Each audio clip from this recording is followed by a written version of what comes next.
And without further ado, I will hand it over to Alexandre, and he has put together a wonderful panel, and I'll let you present the panelists, and he'll be moderating the rest of the event. Thanks everybody for being here. Obrigado, Andreina. Antes eu queria passar a palavra para Maria Celeste, que é a diretora do Núcleo de Estudos em Políticas Públicas da UFRJ, para ela fazer uma saudação para a gente. Estou muito feliz de conseguir estar fazendo isso numa parceria entre a UFRJ e a CUNY. Então, Celeste, a palavra é sua para dar uma saudação para a gente. Muito obrigada, Alexandre. É um prazer, uma satisfação estar aqui com todos vocês. Bom, eu sou Maria Celeste Marques, né? Estou diretora do Núcleo de Estudos de Políticas Públicas em Direitos Humanos Sueli de Souza Almeida, né? Da Universidade Federal do Rio de Janeiro. Bom, então eu saúdo e agradeço a todos os presentes, especialistas, alunos, né? Nessa aula aberta, esse evento de iniciativa do professor regente, né, Alexandre Bortolini, que tem somado bastante conosco. Estamos muito felizes com tudo que a gente vem produzindo conjuntamente, né? Tem sido uma participação fundamental para pesquisas que nós já temos no NEP há alguns anos. Bom, mas nesse momento nós estamos exatamente comemorando e marcando os 15 anos de existência do nosso núcleo, né? E ontem, por acaso, começamos, né, com os eventos que marcam as 3 próximas semanas de comemoração desses 15 anos, e a nossa primeira mesa foi justamente a que discute gênero, diversidade sexual e direitos humanos, né, em que o professor Alexandre também esteve presente e nos brindou com uma ótima palestra, e as discussões foram ricas, enfim, é o que se quer, né? Bom, esse é um tema caro para nós, né, dentre outros temas importantes que temos também, que nos pautam na pesquisa, ensino e extensão em direitos humanos, mas é um tema de marco de lutas e resistências, né? Discutimos diversidade de gênero e sexualidade com consciência do processo histórico, tendo como marco, né, Stonewalls, né? Mas Stonewalls como o primeiro grande levante LGBT, né, aí nos Estados Unidos, não que antes não tenham existido outros registros históricos, né?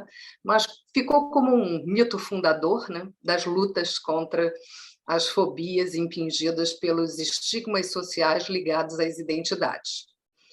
Então, é nossa decisão, né, o enfrentamento a um sistema que, no caso brasileiro em especial, é colonial e racista, né, além de classista, né? Portanto, de estarmos enfrentando as injustiças políticas e sociais a que nos encontramos submetidos secularmente, né? E fazer rupturas é necessário. Então, nós não só teorizamos, né? Não só produzimos na acepção científica propriamente dita, mas nós também resistimos e lutamos, né? Então, temos um compromisso com o ativismo. Essa é uma luta de emancipação sobre a demanda e a conquista de uma realidade que reconheça a inalienabilidade do respeito à comunidade LGBTQIA+. Portanto, é um tema que está sempre presente, né, nos nossos estudos e reflexões, né? Todos são sujeitos de direito, né? Temos aqui presente também Beni, né, que é um prazer estar aqui com você, né? Não tivemos a chance de nos conhecer presencialmente, mas eu espero que quando você possa voltar ao nosso país, a gente tenha o prazer de te receber lá no NEP, né? Porque o NEP se pretende esse espaço aberto de discussão e de construção coletiva, né? Eu desejo um ótimo trabalho a todos, né? E sejam muito bem-vindos ao nosso espaço na UFRJ. Alexandre, parabéns pela iniciativa, né? Muito obrigada, eu peço desculpas, mas eu vou precisar me retirar para um outro evento, tá? Bom trabalho. Obrigado, querida, super obrigado mesmo, viu? Queria primeiro, antes de tudo, agradecer muito Rafael e Beni por terem aceito esse convite, por estarem aqui junto com a gente, tá? Muito obrigado para vocês também, público que veio aqui compartilhar esse momento tão rico de aprendizado com a gente.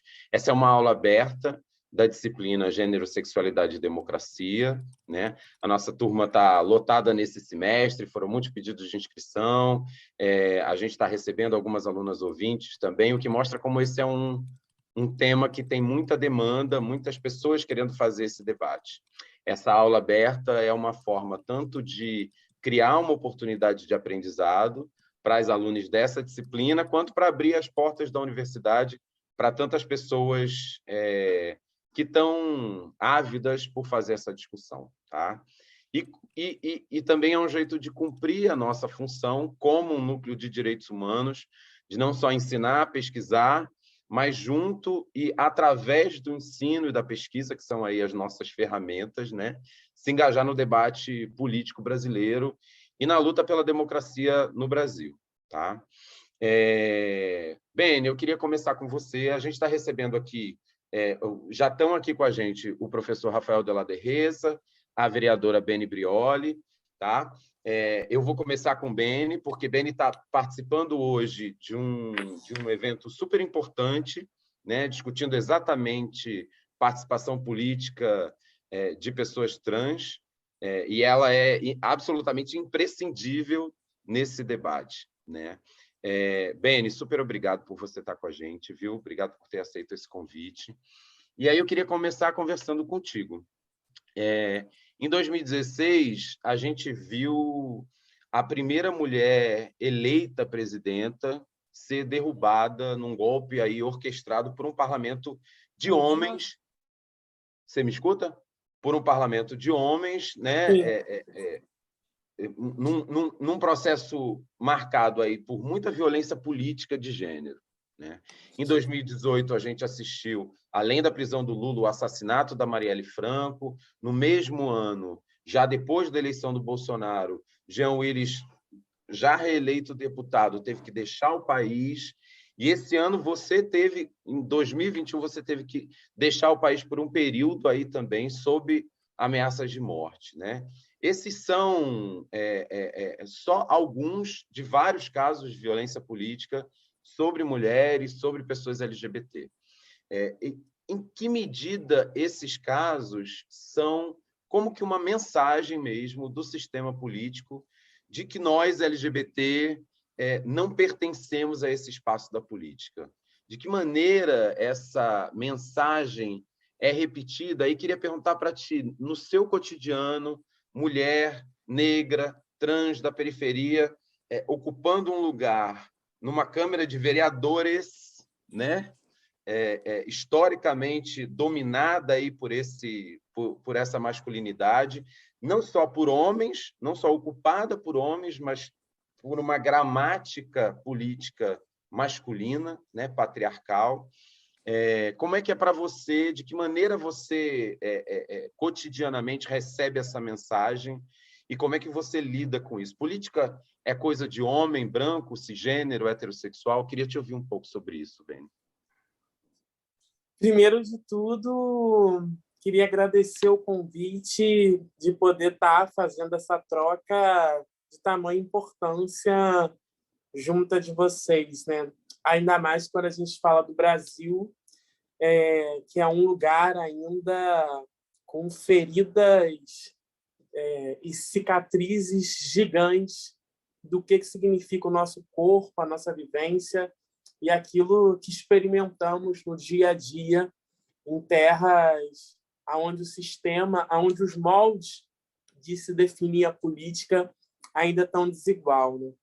Acho que todo esse panorama que você traz, né, quando a gente fala de Lula, quando a gente fala da própria primeira mulher eleita à presidência, né? O que é a primeira mulher eleita à presidência da República num país que há menos de 100 anos mulheres têm direito ao voto, né?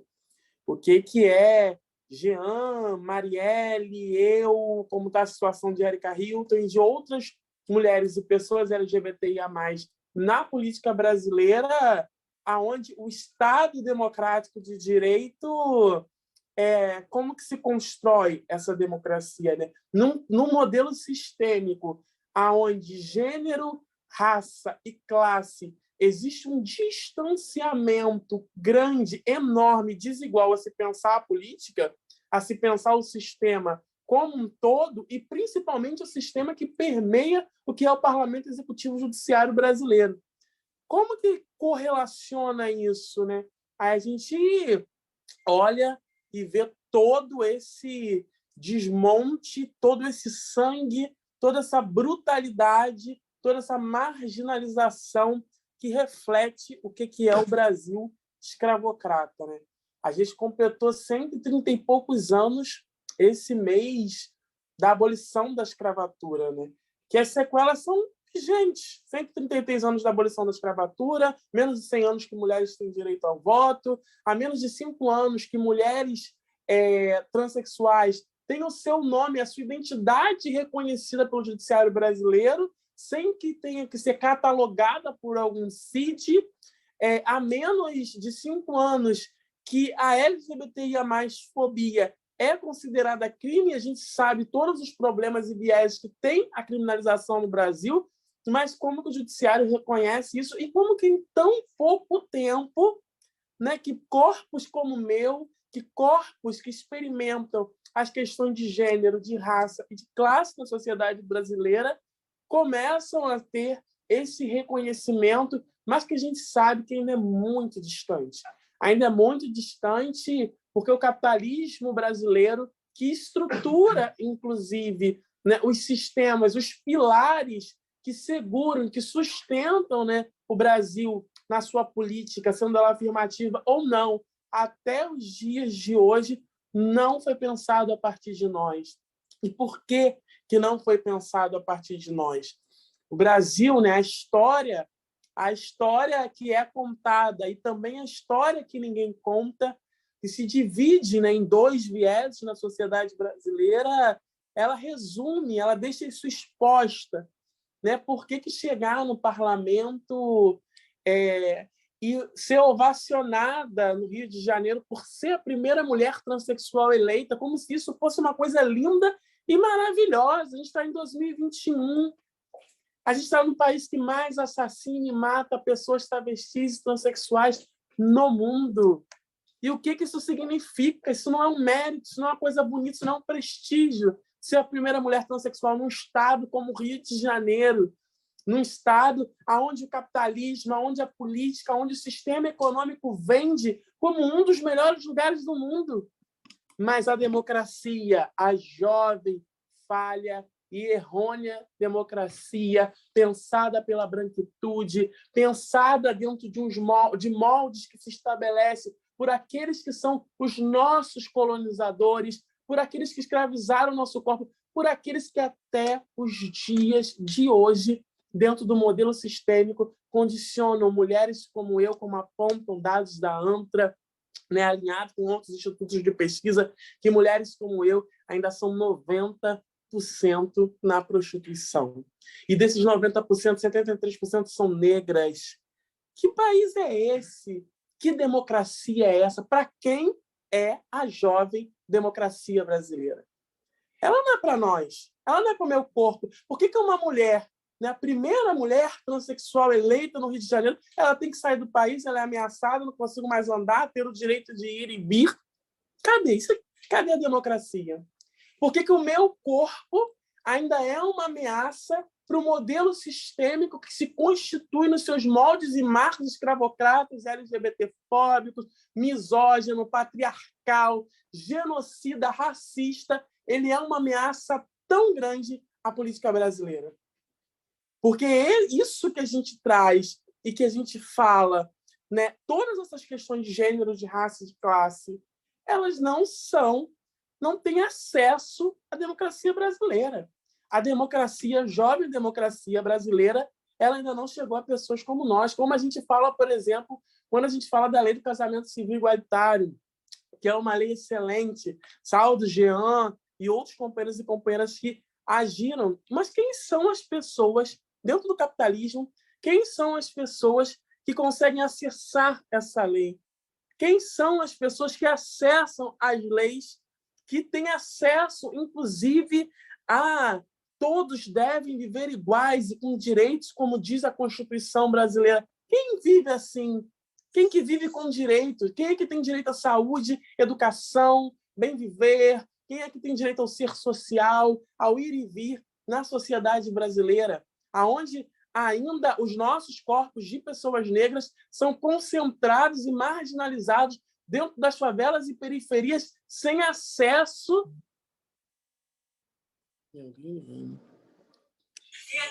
A gente perdeu sua imagem, mas voltou já. Sem acesso à cidadania. Quem são os corpos que estão parados nas esquinas com frio, com sol, com chuva, de calcinha e sutiã, nas madrugadas para fazer seu ganha-pão? E que sequer, esses dias eu estava falando no parlamento, aonde que vocês veem uma mulher transexual e travesti no mesmo restaurante que as pessoas jantam com suas esposas e seus filhos? No shopping, no dia a dia, nos postos de mercado de trabalho. Aonde que estão os corpos como o meu, os corpos historicamente marginalizados dentro da jovem democracia brasileira? Quando a gente levanta marcos, como trouxe Lula, como trouxe Dilma, o acesso às cotas às universidades, quando traz, né, um projeto político de diversidade e igualdade para o Brasil, tanto para as questões de gênero, sexualidade e de raça, por que do golpe? Por que o golpe? Por que tanto alarme, tanto alarde? Por que derrubar a primeira mulher à presidência da República? Por que caçar, querer destruir, matar e executar corpos de pessoas LGBTIA+, que estão na política? Por que Marielle Franco foi executada e até hoje nós não temos resposta de quem mandou executar Marielle Franco? Por que a gente não consegue andar mais nas ruas? Por que o parlamento, para a gente, ele tem que ser uma assombração, saber se a gente não vai acordar, se a gente vai acordar amanhã, se vai estar viva ou se vai estar morta? Porque a jovem democracia brasileira ela não foi feita e pensada a partir de nós. E isso é muito gigante, isso é muito bruto. Isso resume o que é o Brasil até os dias de hoje. A gente vive num país escravocrata. A gente vive num país onde a Constituição brasileira tira uma política de genocídio e de morte. O encarceramento brasileiro, tanto da população trans, se a gente for olhar para mulheres travestis e transexuais, elas também são grande população dentro dos presídios. A gente for olhar, a população é majoritariamente preta e favelada dentro dos presídios. E se a gente for olhar o índice de mortalidade dentro dos presídios, todos os dias são gigantes. E nas favelas e nas periferias, por uma política de morte do Estado brasileiro. E essa política de morte, essa política de genocídio, de extermínio de pena de morte para quem é pobre, preto, favelado e LGBTIA+. A gente vive uma falsa democracia, uma democracia ilusória, uma democracia que não é real, que não é verdadeira, que não é pensada a partir de fato e de realidade de igualdade. E quando a gente fala dessas desigualdades, a gente precisa permear, a gente precisa listar todas as desigualdades, toda a trajetória, toda a história do que é o Brasil, do que é o Brasil de 1500 até os dias de hoje. E quem somos nós, né? Como dizem as mulheres travestis e transexuais, quem somos nós ainda na fila desse pão? Né? Quem que ainda come o pão que está na mesa? Quem consegue sentar à mesa para comer seu pão no Brasil? Se até hoje as pessoas estão batalhando para dividir um pão dentro de casa. Se as pessoas ganham um salário mínimo que não conseguem sobreviver, e se 90% das pessoas trans não têm nem acesso ao mercado de trabalho, menos de 10% conseguem acessar ao ensino superior. De que lugar que nós estamos falando? De que realidade? A gente está falando de um país de massacre, de extermínio, de morte, de genocídio, de exclusão social e econômica. Nós estamos falando da barbárie. É real a barbárie. E para entender, de fato, essa barbárie, é preciso olhar para a história. E para a história que não é contada, que não é narrada, que não é pensada nos moldes de se pensar, de se formular democracia, de se pensar avanços, de fazer uma análise de conjuntura para pensar como que vai ser daqui para frente. Muitas de nós mulheres negras, muitas de nós mulheres travestis transexuais, ainda somos poucas na política, mas estamos conseguindo nos aquilombar e se reorganizar. Temos trazido muito Ubuntu, né? Eu sou porque nós somos. E é sobre isso que a gente está falando. Eu sou uma parlamentar ameaçada, eu sou uma mulher preta vítima de violência, eu sou uma mulher transexual que está nos dados e nas estatísticas de extermínio na população brasileira, mas eu sou porque todas são. Eu sou porque nós somos, e é sobre isso que a gente está falando. Mas a gente também é um povo de força, de luta, aguerrido, de combater, de se aquilombar, de trocar afeto, de trocar amor, de pegar das violências e fazer um trampolim para tentar superar, sistematizar e elaborar o que a gente precisa como projeto de sociedade. E também é isso, Ubuntu também. Só sou isso porque nós, mulheres pretas e mulheres travestis transexuais, somos. E quando a gente fala eu sou porque nós somos, a gente está falando das diferentes nações que foram sequestradas de África nos navios negreiros escravizadas dentro do processo escravocrata no Brasil, até os dias de hoje, das que morrem na ponta do fuzil todos os dias, das que choram pelos seus filhos, das que estão nas esquinas se prostituindo, daquelas que ainda não sequer são inseridas dentro de um modelo socioeconômico. A gente está falando da maior parte da juventude, que é a juventude preta no Brasil, que a maior parte sequer nunca entrou num teatro. A gente está falando de uma sociedade que as pessoas não têm direito e acesso à educação e cultura. Sequer tem direito a acesso à educação e cultura. A gente está falando de uma sociedade que é permeada pelas desigualdades e que é permeada por um sistema que nos tem como alvo. É sobre isso, e pensar isso coletivamente, pensar isso com as universidades, trazer isso para a política, fazer essa disputa do que nós, jovens, estamos pensando dentro das universidades, estamos elaborando, estamos fazendo uma análise como um todo para pensar os moldes de uma sociedade justa, democrática, de políticas públicas, de processos teóricos a serem elaborados e construídos para que se pense um mundo melhor. Já passou de ser urgente, é mais do que necessário. É muito sobre isso. Obrigada por poder estar aqui falando, dialogando com vocês. Sempre estou à disposição. Acredito muito no mundo melhor, é por isso que ainda continuo viva, tanto de saúde mental quanto na política, me mantendo viva a todos os momentos, porque eu acredito muito no que a minha avó, no que a minha mãe fez, no que eu estou fazendo, para os meus filhos viverem e próximas gerações estarem ainda marchando em luta, mas conseguirem ver, sentir, tocar, pisar no chão da favela, pisar no nosso território, pisar nas ruas, sentir o ar da sociedade e saber que o mundo está avançando e evoluindo. É maravilhoso esse discurso que você traz, Beni, essa fala. Estou muito feliz de você estar aqui. Está sendo uma aula mesmo para essa turma e para todas as pessoas que estão assistindo aqui junto com a gente. Beni, a gente sabe que ano que vem é ano de eleição, o kit gay vai voltar, a ideologia de gênero vai voltar, e parece que a gente ainda não compreendeu de verdade o que são esses ataques e os efeitos que esses ataques têm na democracia brasileira, né? Um dos eixos centrais da nossa disciplina, do nosso curso, é discutir o quanto essa agenda anti-LGBT, antifeminista, antitrans especificamente, né? Porque as políticas trans parecem que são um alvo preferencial dessa agenda antigênero, né?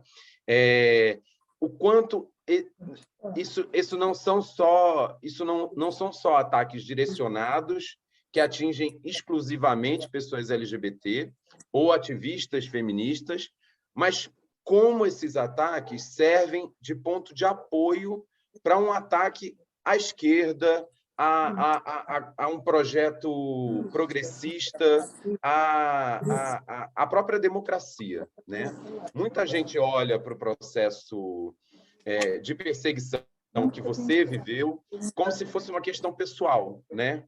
E eu queria que você falasse um pouco, a partir da tua vivência, né, como é que esses ataques são centrais para a gente entender a erosão ou a ausência da democracia brasileira, a precariedade da democracia brasileira. Não só pela misoginia, pela LGBTfobia, o que por si só já tornam eles uma questão política, né? Uma ameaça à democracia, se a gente é parte desse país, né? Mas pela conexão que esses ataques têm com as estratégias políticas da extrema-direita, né? Como a extrema-direita usa uma política anti-LGBT, antifeminista, antitrans para se promover, né? Queria te ouvir um pouco como é que você percebe isso. Olha, falar das políticas públicas, do que a gente vivencia, né, quanto corpo, é óbvio que o que eu vivencio e coletivamente na política, nós da esquerda, principalmente nós, mulheres pretas, travestis, transexuais e população LGBTIA+, tem vivenciado, né, na Jovem Falha Democracia no Brasil, ainda falar do que é, né? O que é a política brasileira. Na política brasileira hoje, a sociedade brasileira ela tem moldes e ela é feita, estruturada, né? O sistema brasileiro através do conservadorismo e de tudo que é religiosidade, através do que é patriarcal. O patriarcado brasileiro ele é fundado com marcos em cima desse processo que se tornou hoje a indústria religiosa mercadológica brasileira. Se a gente for olhar para a política hoje, os filhos dos coronéis, dos senhores do engenho, eles hoje são a bancada da Bíblia, que é a mesma bancada da bala dentro do parlamento. E se estrutura uma sociedade que o conservadorismo alinhado de uma política que é racista, que é patriarcal, que é misógina, que é LGBTfóbica, que é uma política de enfrentamento. Nunca houve todos os avanços. Quando a gente fala de Lélia, de Luísa Maim, de Carolina, quando a gente fala de Teresa de Benguela, quando a gente fala de diversas teóricas que passaram, mulheres pretas que formularam a história, a narrativa, a política, a concepção, processos teóricos revolucionários na sociedade brasileira, a gente está falando da gente ocupando esses espaços hoje. E a gente ocupar esses espaços de hoje é simplesmente um projeto, de fato, revolucionário das nossas que vieram antes de nós. E impossível, é incabível. É incabível num país que é estruturado pela religiosidade patriarcal, que hoje movimenta mundialmente uma das maiores indústrias do mundo, que é a indústria mercadológica religiosa, um corpo como o nosso. Um corpo como o nosso. Um corpo como o nosso é uma voz que ecoa potências gigantes. Hoje nós estamos nas ruas, nós estamos nas praças, nós estamos ocupando os lugares, nós estamos assumindo os poderes. Hoje, falar do nosso corpo é falar realmente de um manto de coragem, é falar de algo que é ameaçador. As nossas ameaças e as nossas violências institucionais, elas são processos de uma violência histórica. Elas são processos de uma violência histórica desde que os padres, antigamente, ainda mandavam matar as bruxas. E quem eram as bruxas?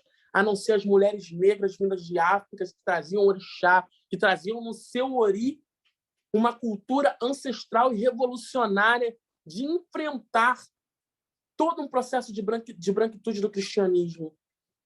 Quem são as bruxas nos dias de hoje, que são os considerados travecos, viadinhos, a sapatão, caminhoneira?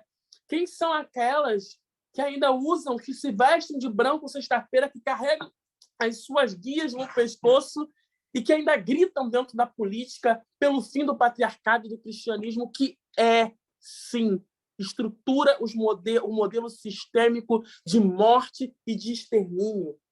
A gente falar sobre isso, a gente está falando do que é o Brasil. caça às bruxas. Caçar as bruxas é nos caçar. Historicamente, eles nos caçaram, a gente avançou, a gente formulou, a gente conseguiu, mais do que nunca, pela linhagem histórica, ancestral, um aquilombamento como a gente vive hoje, que é revolucionário. Ter um corpo de uma travesti dentro da política do parlamento, ter um corpo de um homem gay, preto, afeminado, ter corpos de mulheres negras espalhados por todo o Brasil com seu axé, falando das suas trajetórias, da sua vivência. Somos as bruxas. E essas bruxas ainda têm e vão ter, enquanto o país for patriarcal, enquanto o cristianismo ainda dominar uma das maiores indústrias no mundo e dominar o sistema executivo, judiciário, legislativo na nossa sociedade por moral conservadora, tradicional, que é política e que é sistêmica e que nos caça. A gente vai continuar vivendo isso. Mas a gente continua reafirmando, vou finalizar aqui, a gente continua reafirmando, enfrentando, fazendo um bom combate para que o mundo seja justo e seja diferente. Mas as caças bruxas continuam, e a gente precisa formular muito sobre isso, e a gente precisa pensar muito como que faz esse enfrentamento. Gente, eu vou pedir desculpa, eu preciso de uma outra fala agora, mas eu agradeço muito, muito o convite de vocês, queria muito poder continuar dialogando, estar em outro espaço com vocês, para mim isso é muito importante, queria ouvir para poder aprender, saber o que está se pensando em outros marcos, em outros lugares, para poder absorver também e se aquilombar, trazer outras coletividades para o meu povo, para o meu quilombo, para a minha gente, para a gente avançar na política. Beni, eu te agradeço imensamente, viu? Tua participação aqui com a gente. Eu sei que você está super apertada aí no outro evento, um evento que é justamente de organização dessa participação política, né? É extremamente importante. Só uma última pergunta. Em 2022, a gente vai ter uma parlamentar trans no Legislativo Federal brasileiro? Acho que já é a hora, né? Espero que Érica Malonguinho, que Érica Hilton, mulheres Dula Salibert, potências maravilhosas. Eu não pretendo sair do Rio. Eu acredito muito na luta. Eu só sou parlamentar hoje porque eu sou orgânica e liderança de movimento popular e de favela. Eu preciso muito estar nas minhas favelas, eu preciso muito estar com o meu povo aqui no Rio, com as mulheres travestis e transexuais. A política, para mim, ela só tem sentido porque eu preciso de contato, de toque, de afeto, pisar no território e sentir através do meu povo o que eu tenho que fazer. Mas, provavelmente, teremos uma deputada estadual ocupando a LERJ aqui no Rio de Janeiro. Isso, para mim, já é muito importante. Para o meu povo, é muito importante. A gente está conversando com nossos movimentos, que a gente faz parte, com o quilombo que a gente constrói. E ainda agora, a melhor estratégia para a gente aqui no Rio de Janeiro é se manter no Rio. Mas, estando na LERJ, para mim e para o meu povo, já é um grande avanço para que as políticas públicas que a gente tantos anos vem construindo no Rio de Janeiro tenham uma ampliação maior. Maravilha, querida, maravilha. Eu fico muito feliz porque em 2013 a gente viveu um movimento de anti-institucionalidade, de uma crítica muito grande ao enrijecimento que muitos movimentos sociais viveram quando começaram a participar de uma maneira mais direta dos espaços políticos, dos espaços de poder, inclusive dos espaços de governo, né?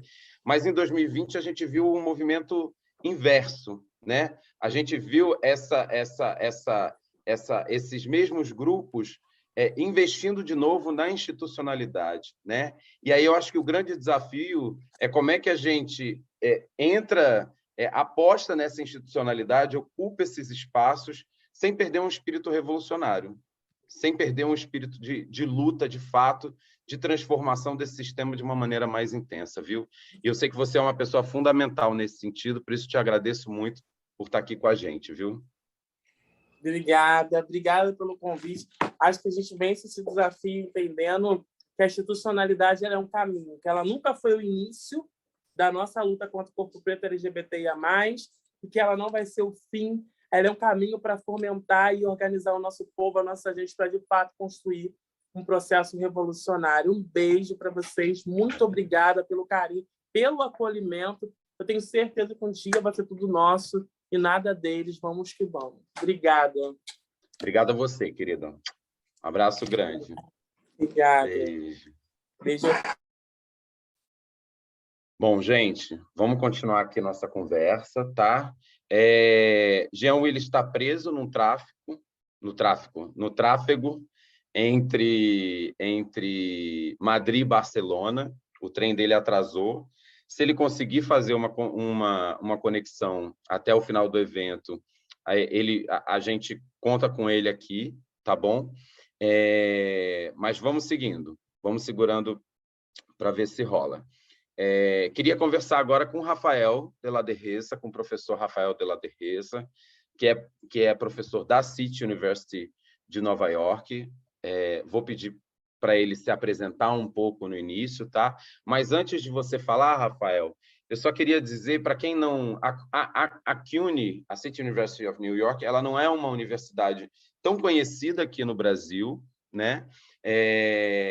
Mas a CUNY tem no seu quadro de professores intelectuais como Charles Mills, David Harvey, Eve Sedgwick, né? E, para quem não sabe, a CUNY é uma universidade pública, né? E, embora isso tenha sentidos um tanto diferentes no Brasil e nos Estados Unidos, a CUNY é uma universidade com um perfil de estudantes um bocado diferente de outras universidades que eu passei nos Estados Unidos, né?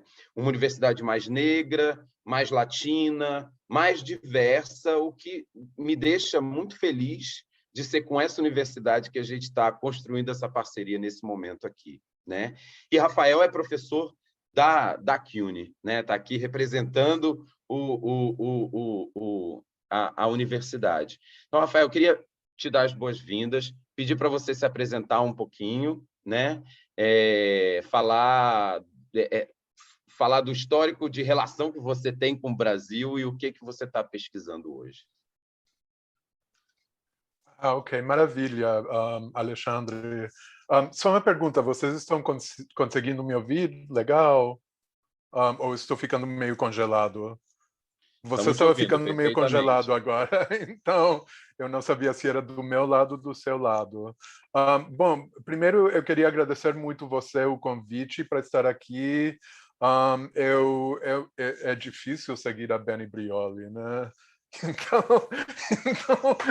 é uma grande tarefa. Com certeza. Mas foi até uma honra compartilhar o espaço com ela. Então, eu espero em outro momento até poder conversar com mais tempo. Bom, eu, assim, em termos da minha trajetória pessoal, o que eu posso dizer é que bom, eu nasci e cresci nesse país, mas a minha família é latina, a minha mãe é mexicana, e eu passei bastante tempo crescendo no México, e a minha mãe é brasilófila, ela sempre teve muito amigo brasileiro, então a presença do Brasil na minha casa foi desde que eu era assim, criança. Ela até com 5 anos ela me botou em aula de português. Então eu sempre tive um afeto muito grande pelo Brasil. Eu fiz estudos em vários campos, até porque eu tenho problemas me comprometendo para um campo ou outro, eu tenho uma tendência meio interdisciplinar. Então, eu estudei literatura na graduação, depois eu fiz um mestrado na área de estudos luso-brasileiros, que teve um ênfase na literatura e na história, e depois eu passei para triste campo de ciência política, que é um pouquinho careta aqui nesse país, mas eu até estou chegando a apreciar mais do que eu apreciava na época. Nesse contexto, eu comecei a fazer trabalho na minha tese de doutorado, que foi uma tese, um estudo comparativo sobre o movimento LGBT no Brasil e no México, inicialmente com um enfoque na relação dos movimentos com partidos políticos. Eu terminei o doutorado e depois eu fiz algumas revisões da tese. Eu, inclusive, coloquei um novo capítulo que teve que ver com o programa Brasil Sem Homofobia, que estava se desenvolvendo naquela época, que eu achei bastante interessante, até inédito, assim, no hemisfério, por exemplo. O que eu fiquei interessado naquele momento é como, de alguma forma, esse programa Brasil Sem Homofobia dava continuidade a um esforço que os ativistas LGBT tinham feito não tanto através dos partidos políticos, senão através de burocracias estatais de saúde, e principalmente através do Ministério de Saúde e Programa Nacional de AIDS. Aí eu fiquei bastante interessado nesse programa como um espaço para as pessoas brigar pelos direitos e tentar expandir os direitos deles. Aí eu vi, por exemplo, como de alguma forma o Programa Nacional de AIDS tinha feito articulação inicialmente com o Ministério de Justiça, e como dali, de alguma forma, começou a fazer contatos com outros ministérios de educação, de cultura, e eventualmente isso, de alguma forma, contribuiu muito para a articulação desse programa, que, como eu falei, bom, por uma parte tinha muitas limitações também na implementação dele, mas que, de alguma forma, era um programa bastante interessante. Bom, eu coloquei esse capítulo. Fiquei interessado assim na saúde como uma alternativa aos partidos. Eu coloquei isso naquela época como uma alternativa tecnocrática, que de alguma forma os ativistas estavam ocupando espaços dentro das burocracias estatais, porque eles tinham limitações nas possibilidades deles entrar de fato no legislativo, porque tem muita barreira, os parlamentares não querem levantar as bandeiras LGBT, tinha o estigma social e tinha as barreiras colocadas principalmente pela bancada religiosa, mas com bastante oposição, inclusive, do centrão. O que eu achei até interessante, conectando um pouco com as falas da Beni, é que, por exemplo, o que se conseguiu através do parlamento, do que seriam as instituições privilegiadas da democracia, privilegiadas da teoria democrática, das teorias da esfera pública, que seriam os parlamentos, os partidos. Até se conseguiram algumas coisas, né? Teve assim bom número de municípios, de estados que tinham instituídos, por exemplo, leis contra a discriminação. Só que essas leis basicamente ficavam no papel, né? Então eu fiquei até meio impressionado. Tinha um peso até simbólico, mas eu acho que basicamente eram leis que não se usavam. Em contraste, esta alternativa, que de alguma forma eu chamava-se de alternativa tecnocrática, tinha a ver com certas formas de governo que tinham sido institucionalizadas a partir de um empréstimo que se fez com o Banco Mundial e o Ministério de Saúde. Eu acho que os ativistas entraram nesse campo um pouquinho se posicionando como expertos em populações que eles representavam. Então, a ideia é que tinha culturas específicas de diferentes grupos que eram dificilmente atingíveis nas políticas de prevenção, e que, por isso, então, tinha que ter uma interlocução entre as populações-alvo das políticas públicas e o governo. Então, por uma parte, essa trajetória deve alguma coisa ao neoliberalismo, que é um dos temas que foi colocado para essa conversa, né? Que tem a ver com o que algumas pessoas têm chamado a ONGização, a ONGização dos movimentos sociais, uma mudança dos movimentos sociais conforme eles vão se articulando com o Estado. Mas, ao mesmo tempo, eu fiquei impressionado com o fato de que o movimento de AIDS aqui no Brasil tinha conseguido, em alguns casos, empurrar as barreiras e os limites desse tipo de estratégia ativista para abrir para outras questões mais amplas de direitos, inclusive para outras áreas que não tinham a ver com saúde e para outras populações que não tinham sido consideradas alvo inicialmente de políticas de prevenção, mas que através dessa disputa que existia dentro daquele espaço, eles tinham conseguido alguma coisa, né? Então, bom, eu publiquei esse livro e eu fiz, inclusive, tem uma tradução em espanhol que está disponível de graça. Se vocês quiserem, depois eu posso até passar um link para vocês. Não sabia disso, não. Isso. E eu fiquei interessado assim sobre qual é o envolvimento de movimentos sociais que estão procurando avançar uma agenda de direitos sexuais e reprodutivos, especificamente com a área de saúde. Agora, o que eu tenho feito nesses últimos anos é, de alguma forma, historizar essa história de HIV e AIDS, vendo um movimento anterior a ele, que seria um movimento de... movimentos que se organizam em torno do que poderia ser política reprodutiva, governança reprodutiva, direitos reprodutivos. E aí eu comecei a olhar o movimento de saúde das mulheres, por uma parte, mas junto com isso, o movimento de planejamento familiar ou de controle populacional, que inclusive antecede o ressurgimento do movimento feminista.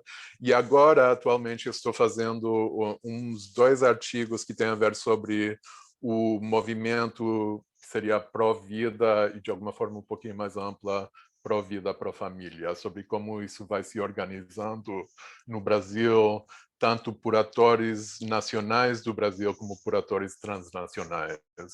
Então, essa é uma longa resposta para você que pediu que eu me introduza para o pessoal. Maravilhoso, é isso mesmo. Rafael, é justamente aí esse gancho que eu queria pegar. Primeiro, deixa eu só dar um aviso aqui. Gente, a gente vai abrir o chat, tá bom? Para quem quiser fazer perguntas, comentários, tá? Vocês poderem participar, interagir aí um pouco mais da aula. Rafael, hoje a gente tem um debate intenso aí em torno de questões de gênero e de sexualidade no Brasil, na América Latina, né? Para algumas pessoas, esse pode parecer um embate recente, né? Alguma coisa que apareceu aí nos últimos anos, mas, na verdade, a gente vem de uma longa trajetória em que temas como aborto, divórcio, família, direitos reprodutivos, saúde sexual, métodos contraceptivos, homossexualidade, né? A cada momento, uma ou outra questão ganhou mais proeminência, mas há muito tempo a gente tem temas ligados a gênero e sexualidade sempre no centro aí de polêmicas, né? Polêmicas nacionais. Eu sei que você está dedicado agora a uma pesquisa histórica, né? Então, eu queria te pedir para você trazer para a gente justamente esse olhar histórico, Rafael, né? Como questões de gênero e sexualidade têm sido ponto de disputa de grupos políticos no Brasil, na América Latina, nas décadas passadas, né? Que embates já foram travados aí em décadas anteriores e de que maneira essas ofensivas antigênero que a gente vê hoje, né, elas se encaixam nesse histórico de disputas em torno de políticas sexuais e de gênero no Brasil e na América Latina. Queria te ouvir um pouquinho sobre. Ok. Bom, eu acho que você estava ficando um pouquinho congelado de novo, então eu acho Mas que eu você peguei conseguiu me tudo. entender?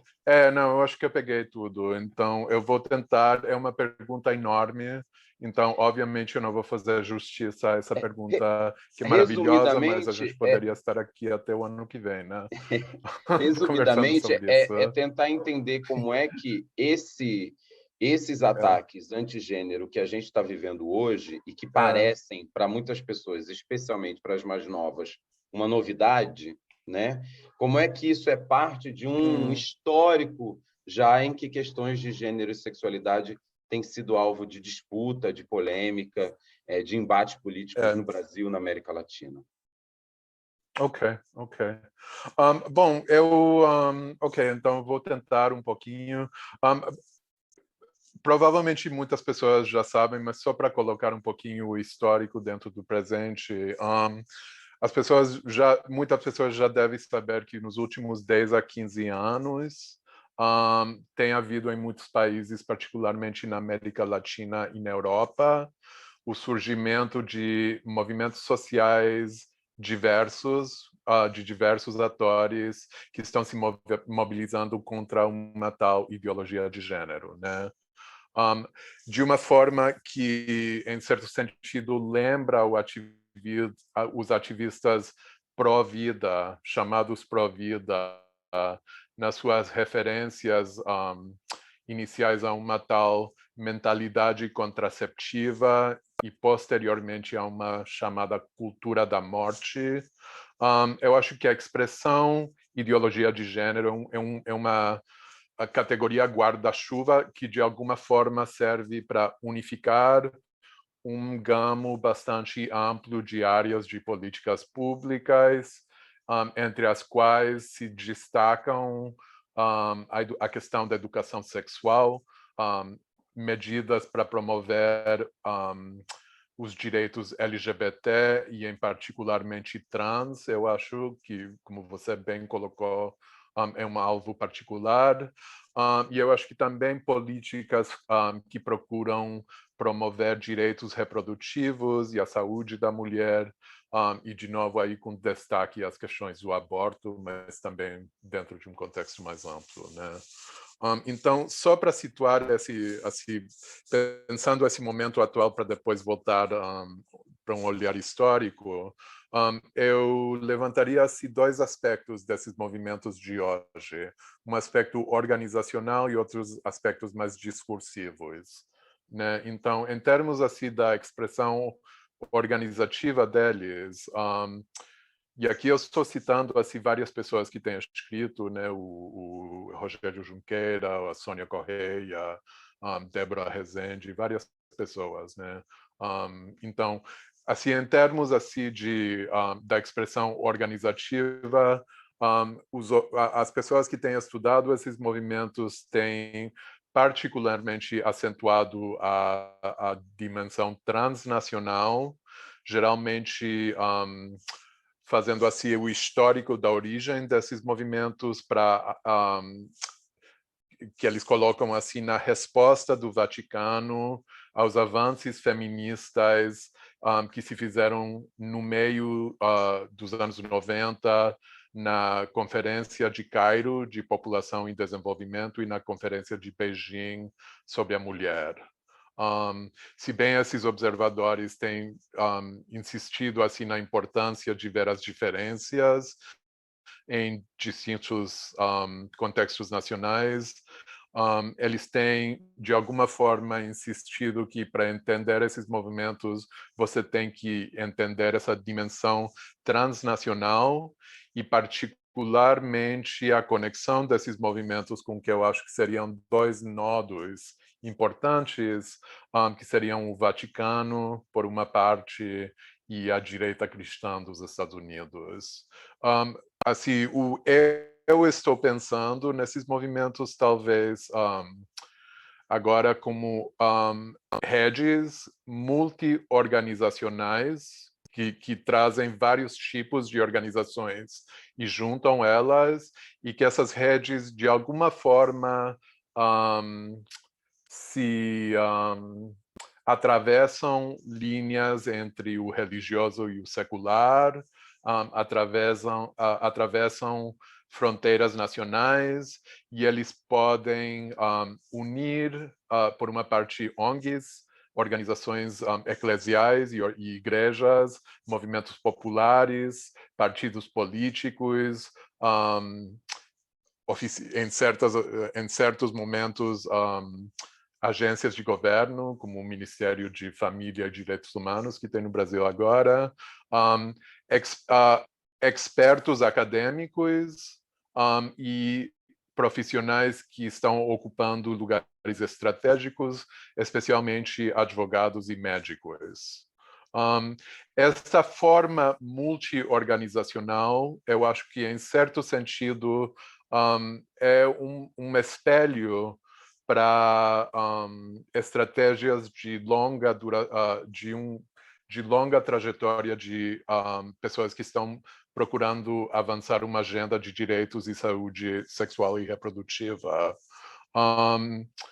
Eu acho que não é assim, tipo, eu acho que são redes um pouquinho soltas, que não colaboram de uma forma conspiracional, mas que participam no que seria tipo uma comunidade transnacional epistêmica, que estão engajados em debates e que de alguma forma se unificam em torno de alguns momentos e possibilidades específicas. Então, essa forma multi-organizacional, eu acho que, de alguma forma, permite esses atores a ter como alvo distintos espaços sociais. Nesse sentido, eu acho que, por exemplo, esses movimentos conseguem, por uma parte, jogar lama e fazer oposição a movimentos feministas e LGBTQ, quando, ao mesmo tempo, tem profissionais ligados a esses movimentos que estão procurando influenciar normas e protocolos médicos, como tem pessoas que, de alguma forma, estão ligados a essas redes, que estão procurando avançar legislação conservadora e coalições partidárias conservadoras, como tem expertos acadêmicos que estão procurando se posicionar como vozes expertas para avançar uma agenda anti-direitos e, particularmente, anti-direitos sexuais e reprodutivos. Então, é isso assim na manifestação organizacional. Em termos assim de estratégias discursivas, de novo, isso de alguma forma está retomando coisas que outras pessoas têm escrito, mas eu acho que assim uma característica bastante comum seria que esses movimentos estão se organizando em torno da defesa da família e das crianças, que são apresentados como sob ataque. Eles estão postulando o que poderia ser uma compreensão da família, da sexualidade, da reprodução e da diferença sexual, que é patriarcal, heterossexista, cissexista, racista, e que, em parte, é um reflexo das origens desse movimento numa teologia católica conservadora que deve alguma coisa a esse conceito do direito natural. Para as pessoas que talvez não conhecem o que é isso, também para mim foi novidade, que eu não sou católico, mas outra questão. E aí, o dogma do direito natural é uma coisa que, por muito, assim, um bom tempo, tem influenciado a doutrina católica na área de moralidade sexual e conjugal. Ela postula um certo tipo de biologism, que entende o corpo como contendo certas teleologias que estão imanentes no corpo e que, de alguma forma, são um reflexo daquele direito natural. Então, desse Rafael, sentido, só um fala. segundo. Acho que foi essa discussão foi exatamente o que a gente teve na nossa última aula dessa disciplina, né? A partir de uma pesquisa da Fundação Perseu Abramo, feita em 2008, em que mais de 90% das pessoas concordavam com a frase Deus criou o homem e a mulher com sexos diferentes para cumprirem o seu papel e terem filhos, né? Então, quanto que essa lógica de pensamento, né, de uma determinada natureza, de características inatas, né, que, como se diz, trazem uma teleologia, né, elas se projeta que elas vão se desenvolver em características de personalidade, né? E exatamente essas fisiologias distintas produzindo personalidades distintas, essas personalidades distintas, esses temperamentos masculinos ou femininos estariam mais adaptados a certas funções sociais, e assim você justifica toda uma organização social, desde a divisão do trabalho, a participação política, ao prazer sexual, né? Uma série de coisas são organizadas a partir dessa lógica da diferença sexual. E eu tenho tentado pensar um pouco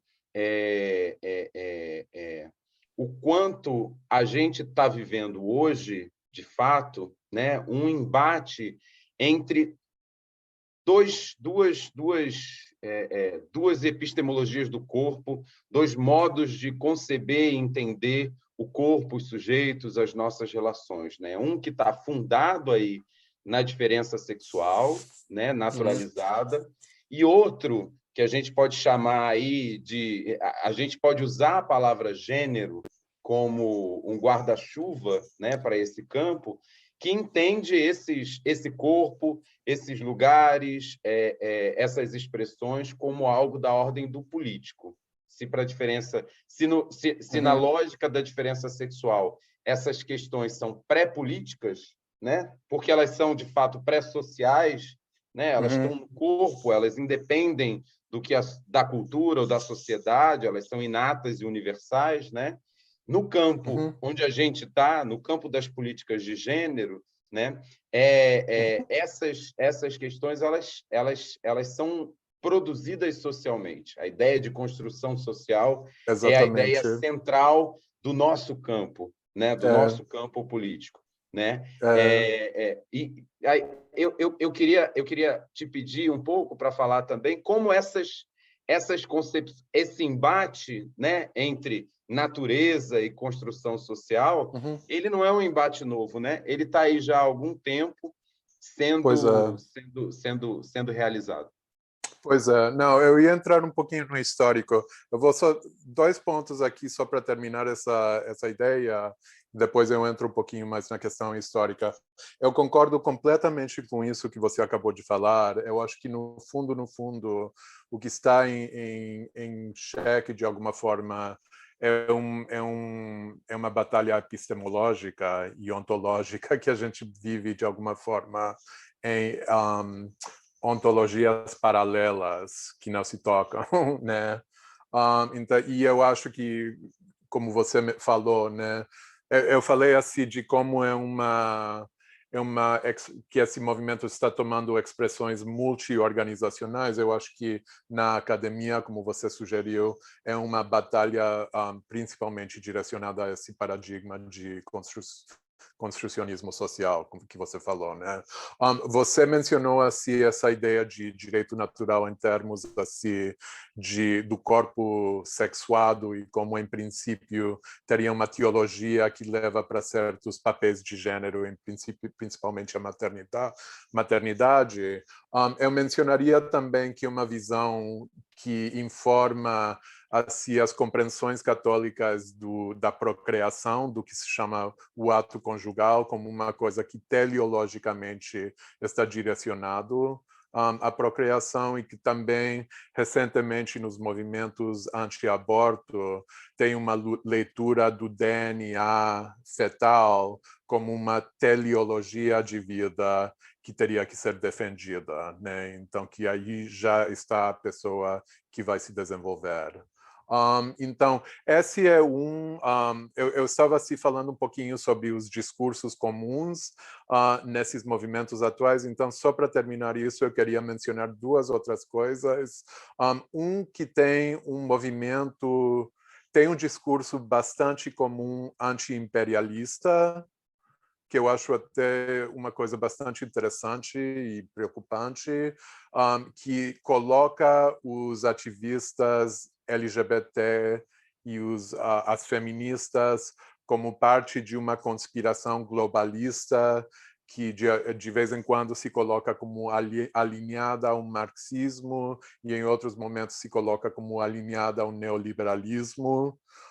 E também queria mencionar o conceito do Juan Marco Vaggioni, de como esses movimentos também estão usando estratégias de secularismo estratégico, se apropriando de discursos de direitos humanos, de discursos científicos e até, em alguns casos, de direitos feministas, de formas até que em alguns contextos, criam clivagens, criam divisões dentro dos movimentos feministas e LGBT, né? Então, por aí.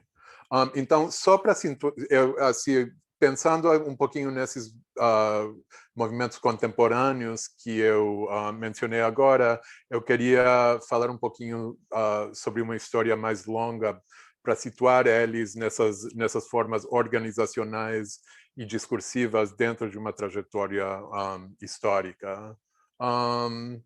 Então, bom, eu mencionei para vocês que eu tenho estado trabalhando recentemente numa pesquisa que tem a ver com direitos reprodutivos, governança reprodutiva e, em particular, sobre o movimento pró-vida no Brasil. E então queria mencionar que a Sônia Correia e Isabel Khalil, num estudo maravilhoso que elas fizeram sobre esses movimentos, dizem que os movimentos antigênero se constroem em cima da base criada pelos movimentos anti-aborto e, de alguma forma, pró-vida na América Latina e no Brasil, especificamente, que elas estão olhando. Então, eu queria mencionar assim 2 pontos para situar esses movimentos atuais e dentro dessa história mais longa e depois dar uns exemplos mais concretos, né? Primeiro, eu acho que os movimentos antigênero atuais, de alguma forma, são a expressão mais recente de uma trajetória bastante longa de conservadorismo religioso, que tem promovido uma visão da família, da sexualidade e da reprodução num sentido afirmativo, ou seja, não só reacionando como contra-movimento ao movimento feminista. Eu acho que eles têm uma visão específica que estão tentando avançar de o que é que significa a sexualidade, a procriação, etc. Né? E também mencionaria assim nesse contexto que muitos dos discursos e das estratégias que algumas pessoas dizem têm sugerido que são novas, eu acho que elas têm uma genealogia bastante mais longa dentro do que seria o arsenal da direita. O segundo ponto, que é relacionado ao primeiro, assim, na minha pesquisa, uma das coisas que eu estou tentando ver seriam momentos de tensões e divisões entre atores religiosos em torno dessas questões, especialmente dessas questões de reprodução. E eu acho que, desde a perspectiva dos ativistas religiosos, as batalhas que têm se dado em torno da sexualidade e da reprodução têm sido batalhas tanto internas como externas, né? Que, de alguma forma, o que pode ser visto hoje nesses movimentos é um produto de um disciplinamento interno que se tem dado, especialmente dentro da Igreja Católica, particularmente desde os anos 80.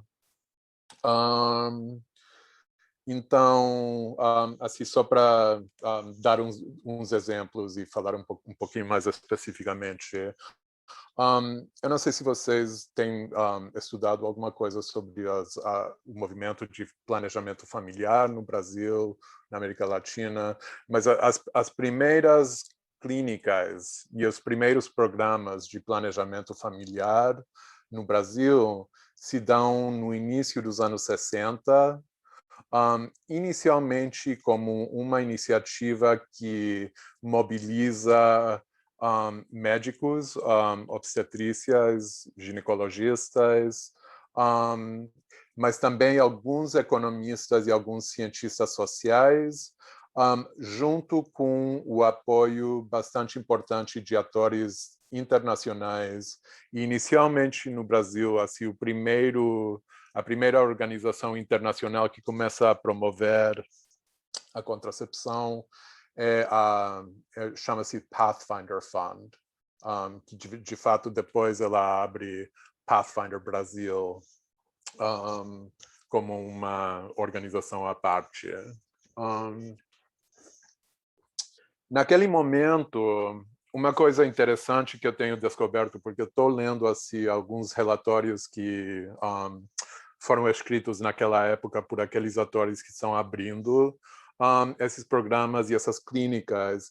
É interessante que entre os atores privilegiados de interlocução daquela Pathfinder Fund, da organização internacional que tem interesse, seriam igrejas protestantes evangélicas, né? Por muito tempo, essas organizações, tanto a Pathfinder como a IPPF, ficaram um pouquinho distanciadas da América Latina, em parte porque elas viam a América Latina assim como um mundo católico onde não tinha muito que dava para fazer, né? Que as pessoas eram católicas demais e que nunca procurariam contracepção. Aí, em 59, a Pathfinder manda uma mulher que era para o que eles chamam um primeiro tour exploratório da América do Sul. Ela vai para vários países, inclusive o Brasil. Tem no relatório dela assim, a expectativa de que o Brasil talvez seria o campo mais propício para levar adiante um plano de planejamento familiar. Ela diz que o Brasil é o país mais civilizado, até porque eles têm a população protestante mais grande da América Latina. Então, antes dela chegar aqui, ela entra em contato com várias organizações transnacionais protestantes. E quando ela vai para o Brasil, ela se encontra com os líderes da Igreja Batista, da Igreja Presbiteriana, da Igreja Anglicana, da Igreja Metodista, também com os líderes de uma organização que chama-se a Confederação Evangélica Brasileira, que é a organização evangélica política mais velha do Brasil. Então, os primeiros programas que se abrem no país, o primeiro programa de planejamento familiar assim, de pessoas que estavam fazendo alguma coisa, se abre no pé da favela Praia do Pinto, no que seria uma clínica anglicana, que tem uma enfermeira que vai de casa em casa nas favelas para fazer distribuição de supositórios contraceptivos. A primeira clínica de controle da natalidade, de planejamento familiar que se abre no país, se abre em São Paulo, em 63, chama-se Serviço de Orientação da Família, mas essa organização começa numa igreja metodista em São Paulo e depois se separa para ter assim um posicionamento mais secular. Essas igrejas recebem esses atores internacionais de uma forma... Eles são bastante receptivos à ideia de contracepção e eles até dizem A postura dele é que eles dizem assim, a classe média, a classe alta já usa contracepção, é uma coisa que você pode comprar em qualquer farmácia sem problema, mas os coitados dos pobres precisam também, então uma visão um pouquinho caritativa de ajudar o pessoal pobre, que sem dúvida tem uma visão um pouquinho classista e racista também, mas então é por aí. Agora, eles têm um pouquinho de medo de declarar esse apoio publicamente e, de fato, tem um escândalo que estoura nos anos 60, quando tem uma alegação por parte de um padre no estado de Maranhão, dizendo que tem missionários protestantes fazendo esterilização em massa das mulheres brasileiras naquela área da Amazônica, né? Então, então, para aquelas igrejas protestantes, tem um certo distanciamento de qualquer postura pública que está se dando. Agora, é interessante isso, porque nesse momento, nos anos 60, é um momento em que, de fato, tem uma certa abertura dentro da própria Igreja Católica. Paralelamente dos debates que tem no Segundo Concílio Vaticano, o Vaticano, nesse momento, cria uma comissão para estudar a questão do controle da natalidade em vista de novas tecnologias que estavam se desenvolvendo e, particularmente, em vista da pílula. Então, é uma comissão que ela vai se reunir várias vezes durante uns 3 ou 4 anos. Ela é a primeira comissão vaticana para incluir leigos, cientistas sociais, e inclui também 4 mulheres dentro, que é a primeira vez que uma comissão vaticana inclui mulheres. Então, interessante. Bom, por uma parte, os debates que se dão dentro daquela comissão tem muito a ver com aquilo que a gente estava falando sobre o direito natural, sobre o propósito da procriação. Um dos debates centrais é qual é o propósito do ato conjugal. É só para a procriação ou tem outras justificativas, como, por exemplo, o que eles colocam como amor conjugal, né? Então, tem esse debate que está rolando dentro da comissão. Tem, ao mesmo tempo, e é importante, outro debate paralelo que tem a ver com a estrutura e a autoridade da igreja, que tem pessoas que dizem se a gente muda essa coisa que a igreja tem ensinado durante tal e tal anos, então o que a gente faz com a infalibilidade do Papa? E aí era um debate se o que tinha peso era o que criava a igreja, o que constituía a igreja era o povo ou era a hierarquia e o magistério e a dogma que está dizendo o magistério, né? Então, eu acho que talvez nem tem tanta gente que sabe, mas a comissão, de fato, por uma grande maioria, fez a recomendação de que a Igreja Católica teria que mudar os ensinamentos dele e abrir as possibilidades de usar outras práticas de contracepção e, em particularmente, o debate realmente estava se dando em torno de contraceptivos hormonais, né? Porém, apesar de que a grande maioria, o relatório da grande maioria fez essa recomendação, o Papa terminou, de alguma forma, vetando essas conclusões, e ele, em 1968, ele emite uma encíclica que chama-se Humanae Vitae, Vida Humana, que é assim, tipo um grande parte-águas para a igreja. É uma encíclica que criou grandes controvérsias na Igreja Católica. Em vários países tinha comissões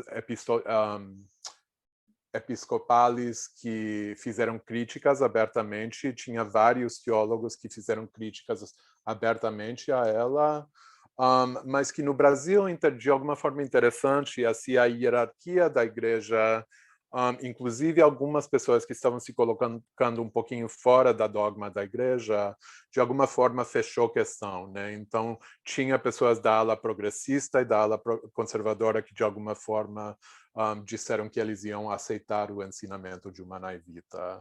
Porém, nesse intervalo que essa comissão estava se encontrando, tinha um debate que se abriu mesmo no Brasil, mesmo na Igreja Católica Brasileira, né? Então, por exemplo, em 1967, se dá o segundo Congresso de Medicina Católica, que teve lugar na Universidade de São Paulo, na USP. Ela inclui assim, vários médicos e eles organizam assim, várias mesas que têm a ver com controle de populacional, que tem a ver com contraceptivos, e que tem a ver, inclusive, tem uma fala sobre como tem que reconsiderar a homossexualidade. Então, é uma coisa que eu fiquei bastante surpreendido, até porque eu não tinha muita noção dessa história de debates dentro da igreja. Ao mesmo tempo, nesse mesmo congresso, tem um grupo que se organiza para afirmar uma posição tradicional da igreja. E eles até circulam e publicam um relatório que aparece em vários jornais depois, que faz uma crítica enorme ao Congresso em si, que diz que o Congresso, de alguma forma, estava tomado por forças meio alheias. E então, dentro desse grupo que começa a se organizar, ali tem especialmente algumas pessoas que vão fundar uma comissão médica dentro da organização ultradireita. Para quem não conhece, tem uma organização que chama-se Tradição, Família e Propriedade, que é uma organização católica integralista ultradireita.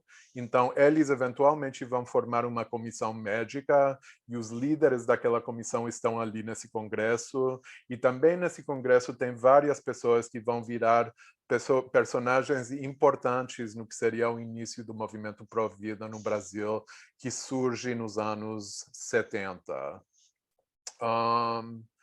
Então, bom, eu cheguei até os anos 60. Você quer que eu continue? Ou você quer fazer outra? Porque eu estou demorando muito. Não, eu queria justamente que você trouxe, que dar para a turma essa percepção de que a gente está vivendo hoje um embate em torno de questões de gênero e sexualidade, mas a gente já teve, ao longo da história do último século no Brasil, alguns embates, ora por questões ligadas a métodos contraceptivos, ora por a questão do divórcio, em algum momento a questão LGBT, enfim. A gente vem de um histórico aí em que essas questões estão em permanente disputa na sociedade brasileira. E eu queria aproveitar, Rafael, que agora acabou de chegar aqui Caramba! Nosso convidado, nosso outro convidado. Querido, que bom que você veio, que bom que você conseguiu chegar, viu? Eu tô... Querido, eu vim correndo. Eu nem respirei, eu deixei as malas aqui para você não achar que eu estou mentindo, no sofá, e entrei correndo para ver se dá tempo, se ainda conseguia participar e pedir desculpas às pessoas que se inscreveram. Esses contratempos acontecem. Eu peço muita desculpa, Rafael. Imagina.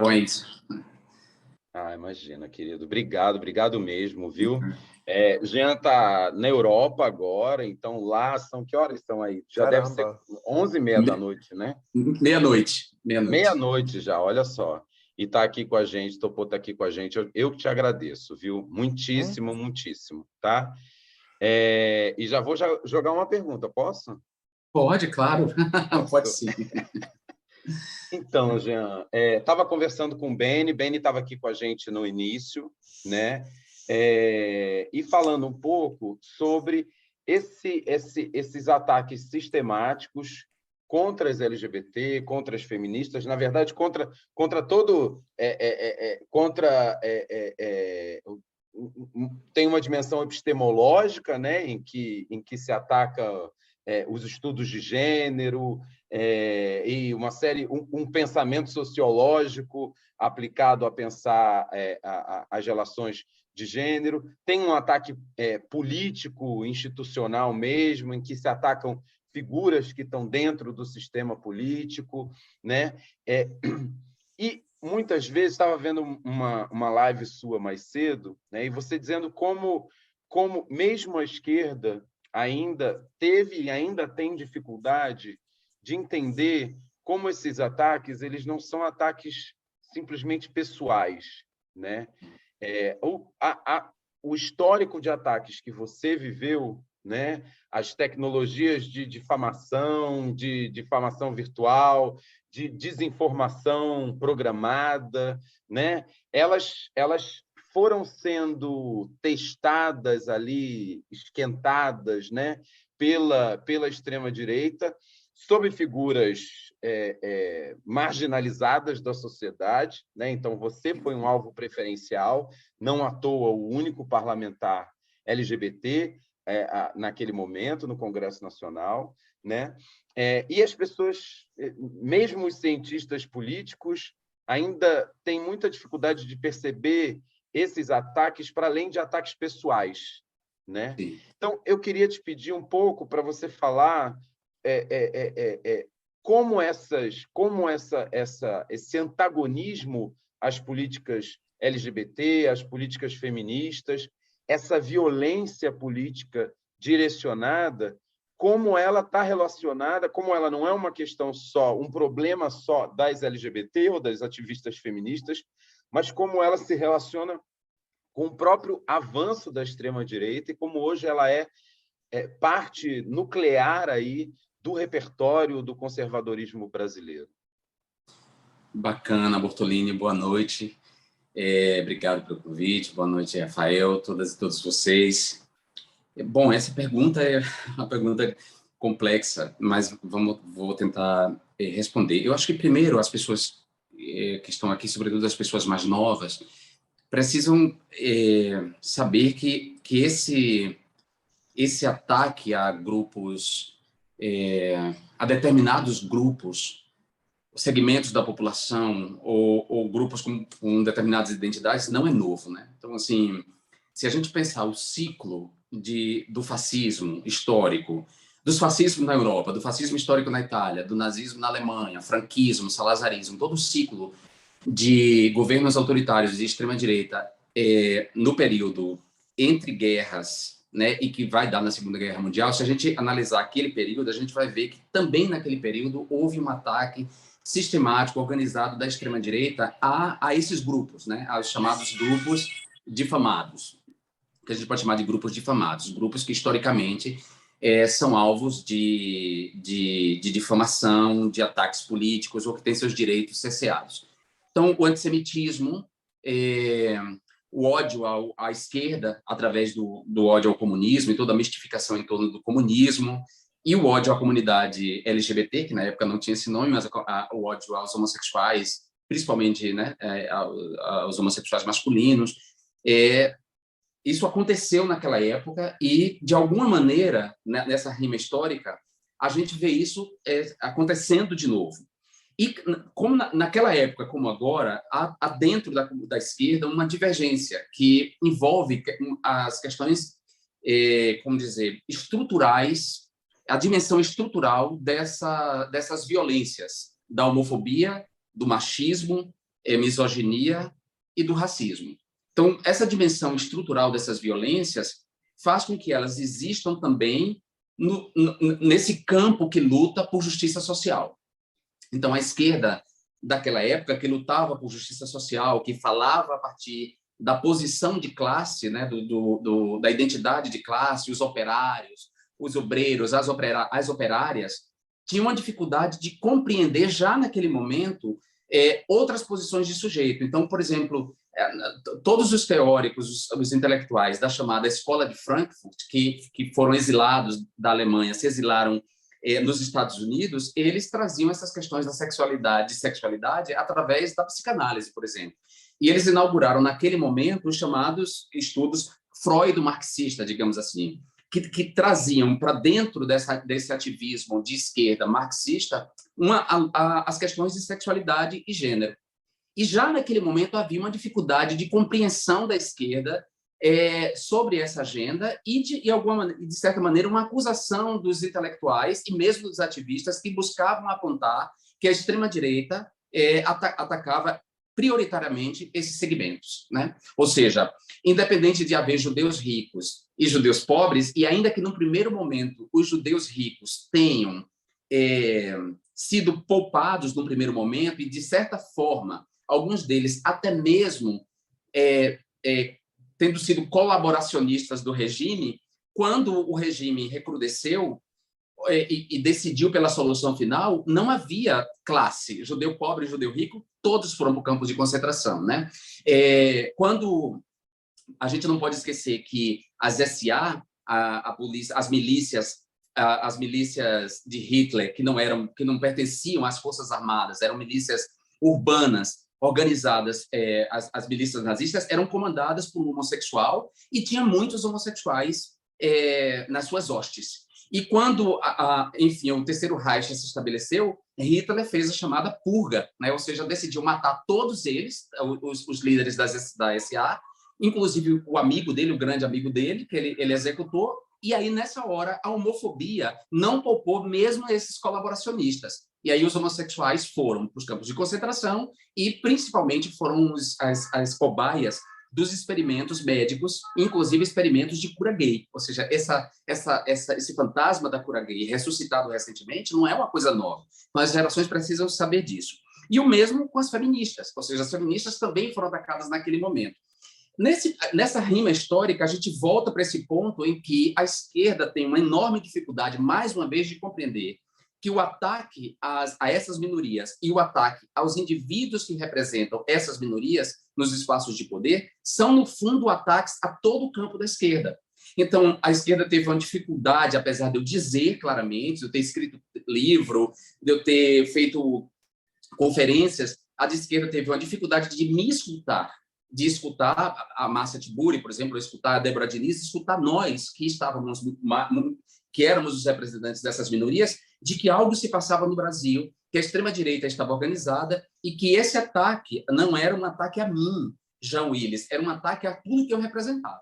E, claro, essa dificuldade de percepção, Alexandre, não era só dos partidos de esquerda, o PT, o PCdoB, o PSOL, o PDT, ou seja, todos os partidos de esquerda. Era uma dificuldade da própria comunidade LGBT.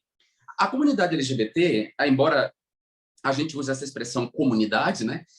A gente sabe muito bem que essa comunidade que existe dispersa, ela nem sempre se vê representada no chamado movimento LGBT e também ela não se vê representada, muitas vezes, nos atores políticos que falam em nome dessa agenda. Então, a comunidade LGBT também, atacada pela desinformação, atacada pelas fake news, ela também tratou a questão como a questão dessa bicha, né? Era assim, era a questão dessa bicha, esse viado, os próprios gays falavam isso e entraram na onda de ataque a mim com fake news. Então, não foi só a esquerda, mas a própria comunidade que não entendeu que o ataque não era a mim, no fundo. Era a tudo que eu representava e a nossa agenda e nossa cidadania, né? Bom, não sei nem se ficou claro agora, né? Mesmo tendo passado tudo isso que a gente viveu, 600 mil mortes, o desmonte da política de prevenção HIV/AIDS, aliás, hoje, dia 1º de dezembro, é dia mundial da luta contra a AIDS. Eu nem sei se depois disso tudo ficou claro para todos os membros da comunidade LGBT que não se tratou de um ataque a mim, nem se trata de um ataque a mim, mas um ataque a nós, né? Essa compreensão ela é difícil por essa questão que eu disse, essa dimensão estrutural desses males, né? O racismo, ele opera estruturalmente, o que significa que ele tem uma dimensão inconsciente. A misoginia e a homofobia também. Então, é difícil para os homens de esquerda heterossexuais entenderem essa dimensão, sabe? E por isso que, de alguma maneira, eu falo isso sem ressentimento nenhum, porque eu não sou do tipo de ter ressentimento, mas por isso que eu fui abandonado no campo de batalha. Eu fui abandonado sozinho na arena, tendo que lidar, do ponto de vista da comunicação e das relações interpessoais, com essa violência que acabou me expulsando do país. Exatamente. Um dos eixos principais da nossa disciplina é justamente conseguir pensar qual o lugar das políticas LGBT, das políticas feministas na democracia brasileira, né? E a gente conseguir sair de um olhar que enxerga esses temas como uma cortina de fumaça, né? Como temas que vêm à tona em determinados momentos para distrair a atenção daquilo que seria o centro do debate, das questões centrais econômicas, etc. A gente escuta esse discurso, inclusive no campo da esquerda, né? Então, eu queria pedir para você, Rafael, falarem um pouco como a LGBTfobia como forma de fazer política, né? O antagonismo a nós como forma de fazer política, como ele ajuda a promover um projeto político que está fundado e associado a uma noção de poder como um exercício de uma masculinidade autoritária, de uma masculinidade violenta, de uma masculinidade... Não à toa, né? O símbolo do bolsonarismo é a arma, né? Não à toa o símbolo a imagem que a gente usou nesse evento era justamente aquela arma, aquele falo fracassado, né? E tentar entender como a perseguição a você, como o acionamento de um discurso anti-LGBT, um discurso LGBT-fóbico, ele serve não só para nos atacar e para promover uma determinada moral, né? Mas para promover esse projeto político da extrema-direita que está intimamente ligado associado a uma noção da política como esse exercício violento e autoritário de determinados homens sobre uma massa obediente, né? Que é algo que se consolidou exatamente pelo exercício do poder nesses termos e por esses sujeitos ao longo da história brasileira, né? Então, de que maneira a LGBTfobia, como forma de fazer política, ela ajuda a promover esse projeto da extrema-direita autoritário, violento e colonial, né? Essa atualização do projeto colonial? Maravilha. Primeiro, eu quero dizer que eu pintei um quadro, um dos meus quadros, que o título é Ejaculação Precoce, é justamente uma arma de fogo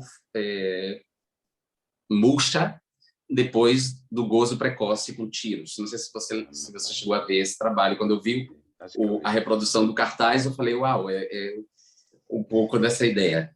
Eu diria, Bortolini, que eu vou falar muito da perspectiva dos estudos que eu faço, para também não ficar achando, para as pessoas não acharem que eu quero dar conta de tudo, apesar da minha experiência como deputado federal, como parlamentar eleito, e eu vou falar muito da perspectiva de alguém que estuda o processo de desinformação contemporâneo, né? E mais notadamente o processo de desinformação e difamação programadas por meio das fake news e das teorias da conspiração.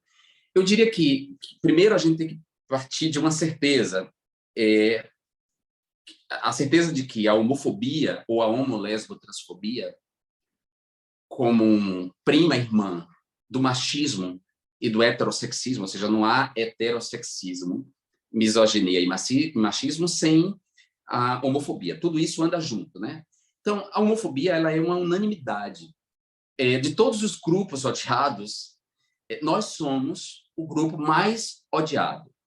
Eu não gosto muito de fazer hierarquia de ódios, mas a verdade é que nós somos, de todos os grupos odiados e utilizados como elementos de propaganda e de mobilização de ódio, de maus afetos, de emoções políticas nefastas, nós somos, historicamente, o grupo mais odiado. Por quê?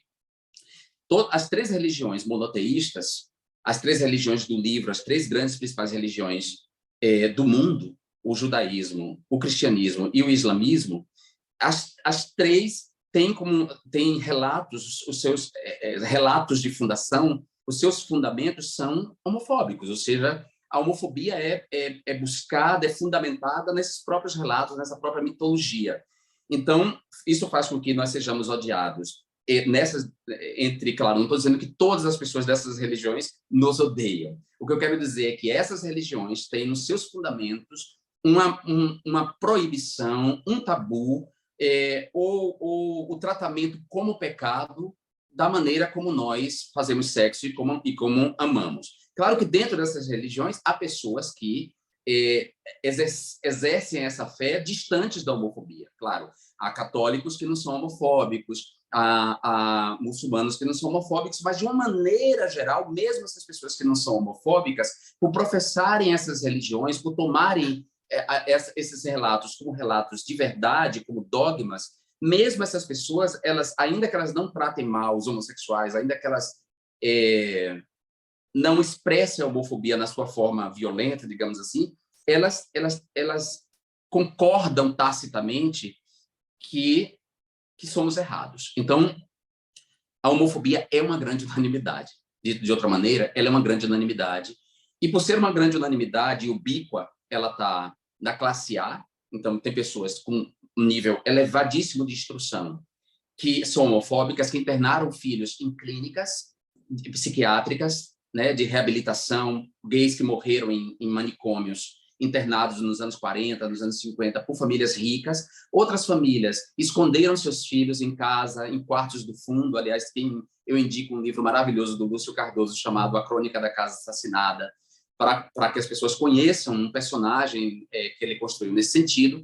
Então, a homofobia está na classe A, a homofobia está na classe C, está no lumpen, né? Ou seja, nas favelas, nos rincões mais pobres, a homofobia, mães pobres, miseráveis, pretas, que sofrem a violência de gênero, que sofrem a violência racial, manifestam homofobia contra seus filhos gays ou travestis ou trans, expulsando de casa. Então, a homofobia ela está também à direita, principalmente, que expressa ela de maneira muito mais intensa, e a homofobia está à esquerda. Então, a homofobia ela é essa grande unanimidade, ela é um elemento de coesão social, e por isso a extrema-direita utiliza a homofobia como primeiro, elemento de coesão, catalisador. É preciso juntar as pessoas em torno de um pânico moral.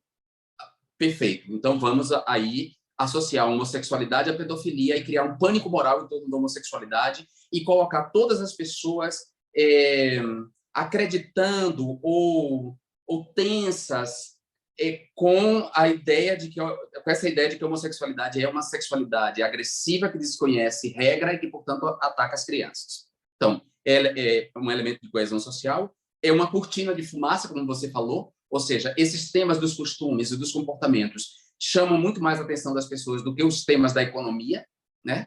Ou seja, as pessoas não se interessam pelos temas da economia. Basta a gente ver o escândalo que foi, a internet inteira ficou uma semana falando de uma placa de banheiro. Ou seja, nós temos um governo corrupto no poder, cuja corrupção levou a 600 mil mortes de pessoas por uma pandemia, por uma doença a pandemia de uma doença em relação à qual nós ainda não temos tantas certezas. Mas, apesar do que está acontecendo no Brasil, dos índices de desemprego, da crise humanitária, de populações inteiras passando fome nas ruas, as pessoas se puseram a discutir a placa de um banheiro para todos os gêneros. Então, daí a gente nota como esse tema, ao mesmo tempo que mobiliza a sociedade, produz a coesão social das pessoas de uma maneira geral, levando uma cortina de fumaça que faz com que as pessoas não prestem atenção nos assuntos que interessam. E, por fim, a homofobia ataca deliberadamente a nossa agenda, né? A agenda da comunidade LGBT, que é uma agenda de equidade de gênero. Então, nós temos aí um desafio grande, que é, primeiro, conscientizar essa comunidade que existe na dispersão de que as coisas operam dessa forma, né? que essa comunidade compreenda e busque compreender, e é difícil porque a politização ela é difícil em qualquer setor da sociedade, não é só da comunidade LGBT, a politização é difícil, e depois nós temos um desafio de conciliar essa agenda com outras agendas que são urgentes, ou seja, que as pessoas compreendam que se você é uma pessoa LGBT, QIA+, e você é pobre, você é mais vulnerável. Se você é uma pessoa LGBTQIA+, e você é pobre e preto, você é mais vulnerável. Se você é tudo isso e mora numa favela, num bolsão de pobreza, muito mais vulnerável você é.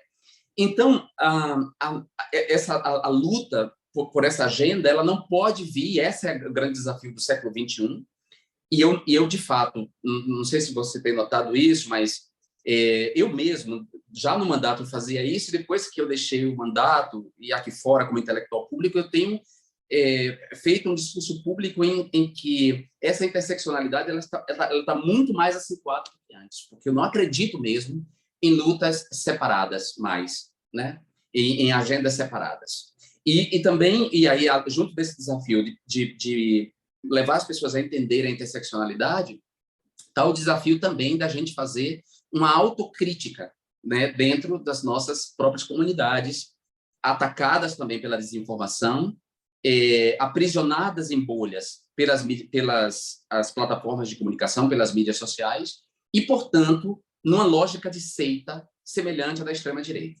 Ou seja, toda a fúria de cancelamento e ódio que ativistas da internet disparam contra pessoas de fora da bolha, que cometem pequenos deslizes, né, sejam deslizes machistas, deslizes homofóbicos, pessoas que não são inimigas, pessoas que são aliadas, mas por causa da homofobia estrutural, do machismo estrutural, cometem um deslize aqui e ali. Então, a fúria com que essas bolhas atacam essas pessoas, cancelam, destroem essas pessoas, é uma fúria igualmente condenável, como a fúria da extrema-direita. Então, esses são os desafios para a gente pensar os usos políticos da homofobia. Obrigado, querido. Queridos, por mim, a gente ficava aqui mais 2 horas batendo papo, conversando, abrir uma cerveja, né? Mas a gente tem forçosamente que encerrar às 8 horas, né? Especialmente por conta das intérpretes, que estão aqui há 2 horas com a gente. Então, em primeiro lugar, queria agradecer muito às intérpretes. Esse não é um trabalho fácil, viu? Diana, Melissa, muito obrigado, tá? E aí, já caminhar para agradecer vocês, agradecer muito, Rafael, pela tua presença, tá bom?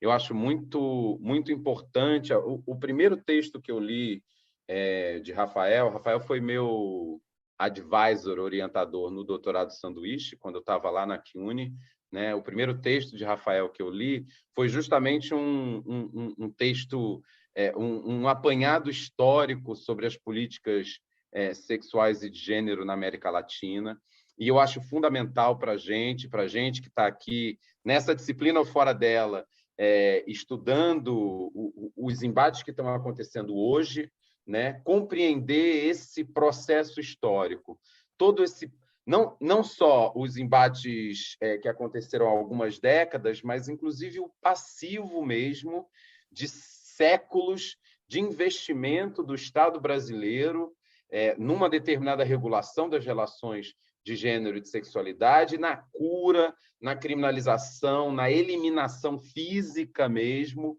e simbólica de qualquer dissidência sexual e de gênero, né? Então, às vezes a gente fala sobre política LGBT e parece que tudo começou nos anos 80, né? Que o Estado brasileiro, de repente, notou que existiam ali bichas, travestis, sapatãs e etc. Na verdade, o Estado brasileiro está lançando atenção sobre nós há muito tempo, né? Só que esse investimento tem sido um investimento necropolítico mesmo, um investimento de morte, de eliminação, né? O que aconteceu nos anos 80 foi que a gente começou a virar um pouco essa linha, essa seta, né? E estamos brigando para manter ela virada num outro sentido o quanto a gente pode, né? E não tem sido fácil, né? Então, muito obrigado, Jean. Muito obrigado, Rafael, por ajudar a gente a fazer a ter essa percepção histórica. Eu não tenho a ambição que as pessoas conheçam no detalhe cada um desses processos, né? Mas essa percepção de que essas lutas estão acontecendo há muito tempo, né? E elas são centrais e elas se relacionam com o crescimento do autoritarismo durante o regime militar, por exemplo, e o processo de abertura democrática que a gente viveu nos anos 80. Então, não dá para pensar políticas LGBT, políticas feministas descasadas de uma discussão sobre democracia. E aí, te agradeço imensamente, Jean, justamente por você trazer isso, não só como relato de experiência, porque você viveu táticas de desinformação, táticas de... Tudo que a gente vê hoje acontecendo em larga escala, né?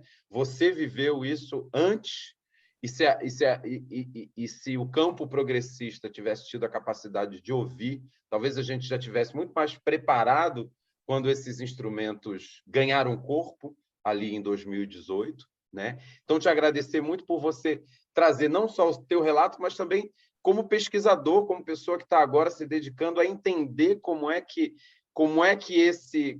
essa gestão da desinformação e esse antagonismo às LGBT tem ajudado a produzir a erosão mesmo da democracia no Brasil e em outros lugares do mundo, viu? Então, muito obrigado a vocês dois pela presença. Muito obrigado, Andreina e Clags, por essa parceria. Acho que foi uma atividade super bacana, viu? E muito obrigado a todo mundo que esteve aqui com a gente conversando hoje, viu?